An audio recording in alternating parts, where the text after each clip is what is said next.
Hello friend, मैं lucky Kumar Elon के class में आपका स्वागत है। आज की वीडियो में आपको केमिस्ट्री चैप्टर 4 में कार्बन और उसके यौगिक के बहुत ही महत्वपूर्ण ऑब्जेक्टिव क्वेश्चन बताने जा रहे हैं, जो कि मैट्रिक परीक्षा में 12 पूछे जाते हैं।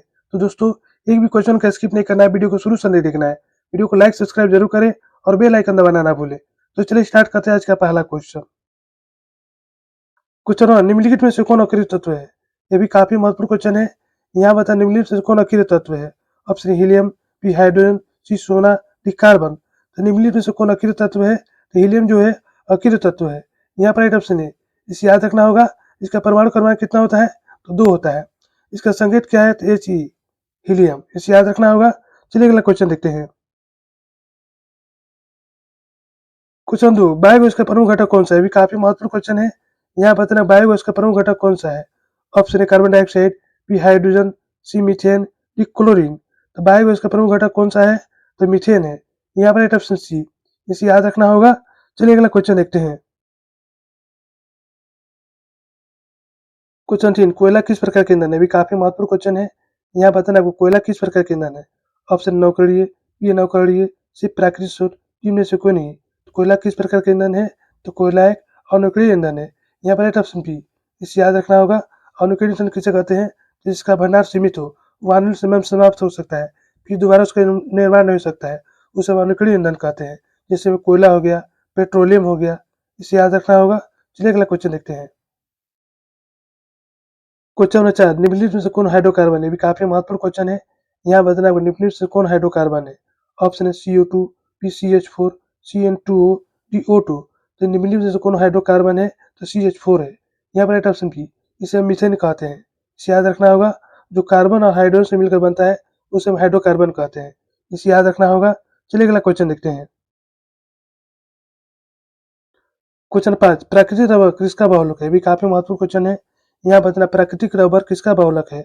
ऑप्शन है कार्बन का, बी आइसोप्रीन का, सी एसिटिलीन का, इनमें से कोई नहीं। तो प्राकृतिक रबर किसका बहुलक है? तो आइसोप्रीन का। यहाँ पर राइट ऑप्शन बी। इसे भी याद रखना होगा। चलिए अगला क्वेश्चन देखते हैं। क्वेश्चन 6, निम्न में से कौन एरोमेटिक हाइड्रोकार्बन है? भी काफी महत्वपूर्ण क्वेश्चन है। यहाँ पर निम्न में से कौन एरोमेटिक हाइड्रोकार्बन है? ऑप्शन है एसिटिलीन, बी बेंजीन, सी मीथेन, इनमें से कोई नहीं। तो निम्न में से कौन एरोमेटिक हाइड्रोकार्बन है? तो बेंजीन है। यहाँ पर राइट ऑप्शन बी। इसे याद रखना होगा। चलिए अगला क्वेश्चन देखते हैं। क्वेश्चन 7, निम्न में से बेंजीन का सूत्र कौन सा है? यहाँ बताना आपको निम्न से बेंजीन का सूत्र कौन सा है? ऑप्शन है CH4, बी C2H4, सी C6H6, डी C3H8। तो निम्न में से बेंजीन का सूत्र कौन सा है? तो C6H6 है। यहाँ पर राइट ऑप्शन सी। इसे याद रखना होगा। इसमें कार्बन के 6 परमाणु और हाइड्रोजन के 6 परमाणु होते हैं। इसका सूत्र संरचना सूत्र इस तरह होता है। इसे याद रखना होगा। चलिए अगला क्वेश्चन देखते हैं। क्वेश्चन 8, एथेन के आणविक सूत्र C2H6 है, तो इनमें कितने आबंध है? यहाँ बताना आपको एथेन के आणविक सूत्र C2H6 है, तो इनमें कितने आबंध है? इनमें 6 संयोजन आबंध है। यहाँ पर ऑप्शन है। इसे याद रखना होगा। एथेन का सूत्र क्या है? तो C2H6 है, जिसमें 2 कार्बन है। यहाँ पर 2 कार्बन है और हाइड्रोजन कितने? तो 6 है। एक यहाँ पर हाइड्रोजन, एक यहाँ पर हाइड्रोजन, एक यहाँ पर हाइड्रोजन, एक यहाँ पर हाइड्रोजन, एक यहाँ पर हाइड्रोजन, एक यहाँ पर हाइड्रोजन। इसमें कितने आबंध बन रहे हैं? 6। 1 2 3 4 5 6। यहाँ पर राइट ऑप्शन है। इसे याद रखना होगा। चलिए अगला क्वेश्चन देखते हैं। क्वेश्चन 9, संतुलित हाइड्रोकार्बन कहलाते हैं। यहाँ बताना संतुलित हाइड्रोकार्बन क्या कहलाते हैं? Option A alkane, B alkene, C alkyne, इनमें से कोई नहीं। संतुलित हाइड्रोकार्बन क्या कहलाते हैं? तो एल्केन कहलाते हैं। यहाँ पर राइट ऑप्शन है। इसे याद रखना होगा। चलिए अगला क्वेश्चन देखते हैं। क्वेश्चन 10, फ्लोरीन किसका अप्रूफ है? ये भी काफी महत्वपूर्ण क्वेश्चन है। यहाँ बताना फ्लोरीन किसका अप्रूफ है? ऑप्शन फास्फोरस का, बी सल्फर का, सी कार्बन का, डी ऑक्सीजन का। फ्लोरीन किसका अप्रूफ है? तो कार्बन का। यहाँ पर राइट ऑप्शन सी। इसे याद रखना होगा। फ्लोरीन का संकेत क्या है? तो एफ है। इसका परमाणु क्रमांक कितना है? तो 9 है। इसे याद रखना होगा। चलिए अगला क्वेश्चन देखते हैं। क्वेश्चन 11, हीरा और ग्रेफाइट किसके अप्रूफ है? ये भी काफी महत्वपूर्ण क्वेश्चन है। यहाँ बताना हीरा और ग्रेफाइट किसके अप्रूफ है? ऑप्शन चांदी के, बी सोना के, सी लोहा के, डी कार्बन के। हीरा और ग्रेफाइट किसके अप्रूफ है? तो कार्बन के। यहाँ पर राइट ऑप्शन डी। इसे याद रखना होगा। चलिए अगला क्वेश्चन देखते हैं। क्वेश्चन 12, वायुमंडल में CO2 गैस कितना प्रतिशत पाया जाता है? भी काफी महत्वपूर्ण क्वेश्चन है। यहाँ बताना वायुमंडल में CO2 गैस कितना प्रतिशत पाया जाता है? ऑप्शन है 0.02%, बी 0.03%, सी 0.04%, बी 0.05%। तो Y-CO2 गैस कितना प्रतिशत पाया है, तो 0.03%। यहाँ पर राइट ऑप्शन बी। इसे याद रखना होगा। नाइट्रोजन कितना प्रतिशत पाया जाता है, तो नाइट्रोजन 78%। ऑक्सीजन कितना पाया जाता है, 21%। इसे याद रखना होगा। चलिए अगला क्वेश्चन देखते हैं। क्वेश्चन 13, कार्बन की परमाणु संख्या कितनी होती है। भी काफी महत्वपूर्ण क्वेश्चन है। यहाँ बताना कार्बन की परमाणु संख्या कितनी होती है। ऑप्शन है 4, बी 6, सी 8, डी 10। कार्बन की परमाणु संख्या कितनी होती है, तो 6 होती है। यहाँ पर राइट ऑप्शन बी। इसे याद रखना होगा। इसकी पहली कक्षा में कितनी परमाणु होती है, तो 2। अब उसकी बाहरी कक्षा में 4। इसकी संयोजकता कितनी होती है, तो 4 होती है। इसे याद रखना होगा। चलिए अगला क्वेश्चन देखते हैं। क्वेश्चन 4, सबसे कठोर प्राकृतिक पदार्थ कौन सा है। भी काफी महत्वपूर्ण क्वेश्चन है। यहाँ पर सबसे कठोर प्राकृतिक पदार्थ कौन सा है।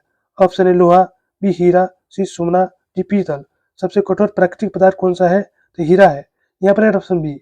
इसे याद रखना होगा। चलिए अगला क्वेश्चन देखते हैं। क्वेश्चन 15, कार्बन क्या है। यहाँ बताना कार्बन क्या है। ऑप्शन है धातु, बी अधातु, सी धातु, डी मिश्र धातु। तो कार्बन क्या है, तो कार्बन अधातु है। यहाँ पर ऑप्शन बी। इसे याद रखना होगा। चलिए अगला क्वेश्चन देखते हैं। क्वेश्चन 16, खाना बनाते समय यदि बर्तन की तली बाहर से काली हो रही है तो उसका अर्थ क्या है। यहाँ बताना आपको खाना बनाते समय यदि बर्तन की तली बाहर से काली हो रही है तो उसका अर्थ क्या है। ऑप्शन ए, ईंधन पूरी तरह से जला नहीं है, बी, भोजन पूरी तरह से पका नहीं है, सी, ईंधन पूरी तरह से जल रहा है, डी, ईंधन आध रहा है। खाना बनाते समय यदि बर्तन की तली बाहर से काली हो रही है तो उसका अर्थ क्या है, तो ईंधन पूरी तरह से जला नहीं है। यहाँ पर राइट ऑप्शन है। इसे याद रखना होगा। वही जब हम गैस पर खाना बनाते हैं तो बर्तन की तली पर काली नहीं होती है, इसका मतलब वहाँ ईंधन पूरी तरह से जल रहा है। इसे याद रखना होगा। चलिए अगला क्वेश्चन देखते हैं।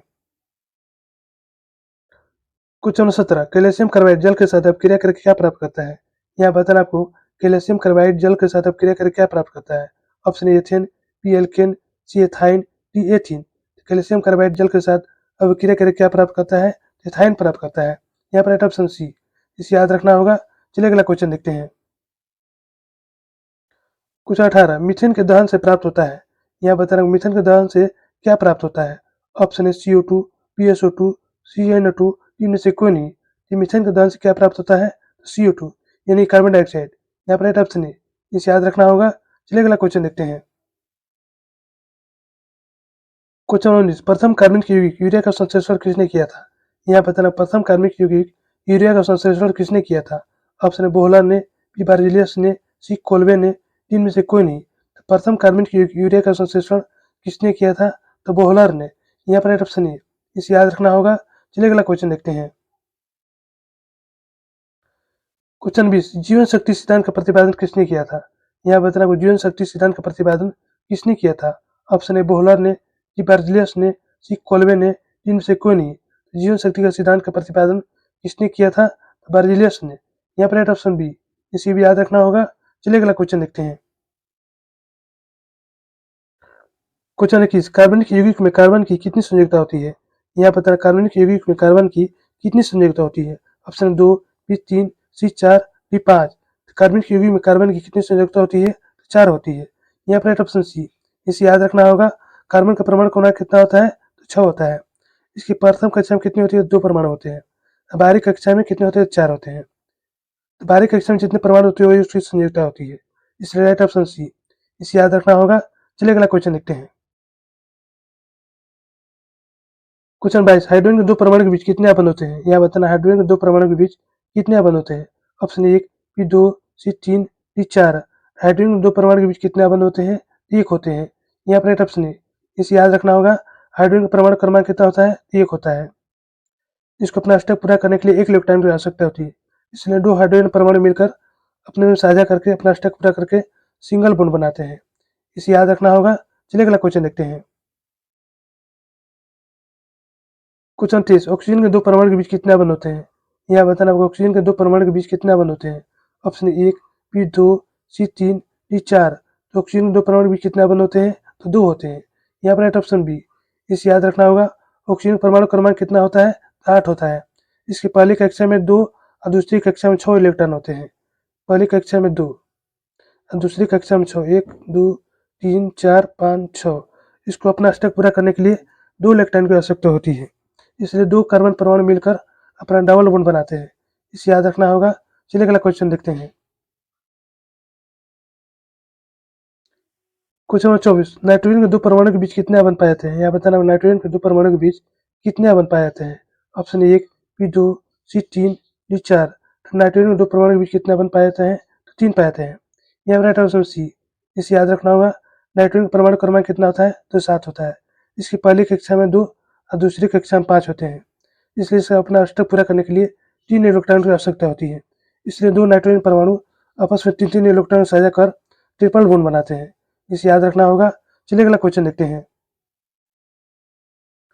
क्वेश्चन 25 मीथेन एक उत्तम है। यहाँ बता रहा हूँ मीथेन एक उत्तम क्या है। ऑप्शन खनिज है, बी ईंधन है, सी कीटनाशक है, तीन में से कोई नहीं। तो मीथेन एक उत्तम है ईंधन। यहाँ पर राइट ऑप्शन बी। इसे याद रखना होगा। चलिए अगला क्वेश्चन देखते हैं। क्वेश्चन 26 ग्लूकोज में कार्बन कितने परमाणु होते हैं। यहाँ बताना ग्लूकोज में कार्बन के कितने परमाणु होते हैं। ऑप्शन 4 बी 6 सी 8 बी 10। ग्लूकोज में कार्बन कितने परमाणु होते हैं, 6 होते हैं। यहाँ पर राइट ऑप्शन बी। इसे याद रखना होगा। ग्लूकोज का रासायनिक सूत्र क्या होता है, C6H12O6। कार्बन कितने परमाणु है, तो 6 है। यहाँ पर राइट ऑप्शन बी। चलिए अगला क्वेश्चन देखते हैं। क्वेश्चन 27 OH का क्रियाशील मूलक क्या है।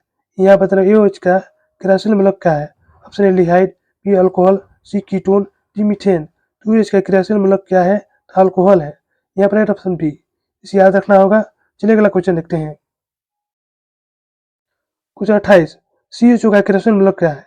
यहाँ बताना CHO क्रियाशील मूलक क्या है। तो CHO क्रियाशील मूलक एल्डिहाइड है। यहाँ पर राइट ऑप्शन है। इसे भी याद रखना होगा।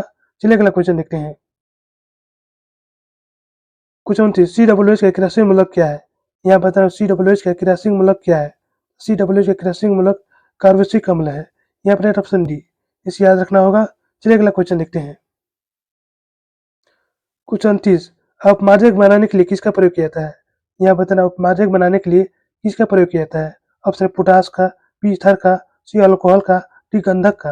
अपमार्जक बनाने के लिए किसका प्रयोग किया जाता है, अल्कोहल का। यहाँ पर ऑप्शन सी। इसे याद रखना होगा। तो दोस्तों ये हमारा वीडियो समाप्त होता है। यदि मेरा वीडियो आपको अच्छी लगी तो लाइक सब्सक्राइब जरूर करें और बेल आइकन जरूर दबाएं, जिससे नई वीडियो को नोटिफिकेशन आपको मिलता रहे।